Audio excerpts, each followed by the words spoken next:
Hello friends, welcome to Saturday recipes. இன்றைக்கி நம்ம சேனலில் ஒரு சூப்பரான ரெசிபி தான் பார்க்க போகிறோம். முட்டை பிடிக்காதவங்க யாருமே சொல்ல மாட்டாங்க. அந்த முட்டையை வச்சு ஒரு டேஸ்டியான உடச்சி ஊற்றிய முட்டை குழம்பு எப்படி செய்யுதுன்னு சொல்லி பார்க்கலாமா?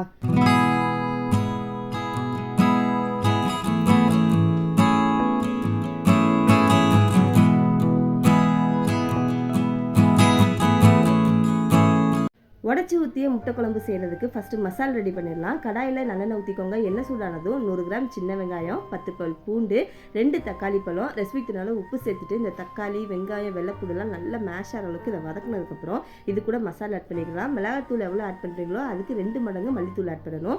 1 டேபிள் ஸ்பூன் மிளகாய்த்தூள், 2 டேபிள் ஸ்பூன் மல்லித்தூள், 1/4 டீஸ்பூன் மஞ்சள் தூள், ஒரு கொத்து கருவேப்பிலை போட்டு அடுப்பை சிம்மில் வச்சுட்டு இந்த மசாலா வெங்காயம் தக்காளியோட சேர்ற அளவுக்கு நல்லா மிக்ஸ் பண்ணிவிட்டு அடுப்பை ஆஃப் பண்ணிடுங்க. இது நல்லா ஆறணும். ஆறுனதுக்கப்புறம் ஒரு மிக்ஸி ஜாருக்கு மாற்றிக்கலாம். கூடவே 1 டேபிள் ஸ்பூன் சோம்பு, 1 டேபிள் ஸ்பூன் சீரகம், 1 பட்டை, 2 ஏலக்காய், 2 கிராம்பு அது கூட ஆட் பண்ணிவிட்டு கொஞ்சமாக தண்ணி ஆட் பண்ணி திக் பேஸ்ட் அரைச்சி தனியாக எடுத்து வச்சுக்கோங்க. இப்போ குழம்பு ரெடி பண்ணிடலாம்.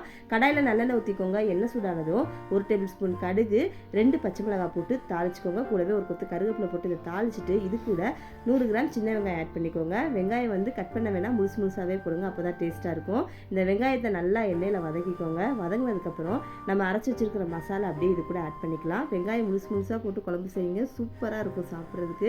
இப்போ வெங்காயம் வதங்கிருச்சு. இது கூட நம்ம அரைச்சிருக்கிற மசாலா ஆட் பண்ணிக்கோங்க. ஆட் பண்ணிவிட்டு இந்த எண்ணெயில் நல்லா வதக்கிக்கோங்க.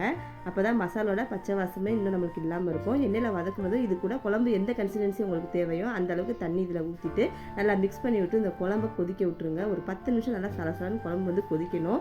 இந்த மாதிரி கொதிச்சதுக்கப்புறம் இதை அப்படியே மிக்ஸ் பண்ணி விட்டுக்கலாம்.